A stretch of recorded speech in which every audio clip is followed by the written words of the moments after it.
Kasalukuyang bineberipika ng Philippine Coast Guard kung saan nanggaling ang bagong floaters na nakita sa karagatan ng Zambales. Ayon sa otoridad, inaalam nila ngayon kung bahagi ito ng naunang floaters na nakita ng ilang mga mangingisda noong Hulyo. Narito ang ulat. Wala pang natatanggap na opisyal na ulat ang Philippine Coast Guard kaugnay ng mga napabalitang bagong set ng dredge floaters sa karagatan ng Iba, Zambales. Sa oras na makumpirma, makikipag-ugnayan ang ahensya sa provincial government at sa Coast Watch para agad na matanggal ang mga ito sa paraang hindi maapektuhan ang mga bahura o coral reef. Ayon kay PCG spokesperson Commander Armand Balilo, posibleng bahagi ang mga ito ng mga natagpo ang buwi noong Hulyo na may mga Chinese markings.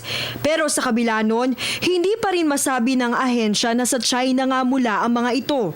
We cannot categorize kung saan galing ito unless we have sufficient evidence na dun sa maaaring source. Hulyo nang unang namataan sa dagat ng Zambales ang mga kaparehong floater. Hinala ng isang eksperto, mula ang mga iyon sa China na nagsasagawa ng reclamation activity sa Scarborough Shoal, isa sa mga pinag-aagawang teritoryo sa West Philippine Sea na malapit sa lugar.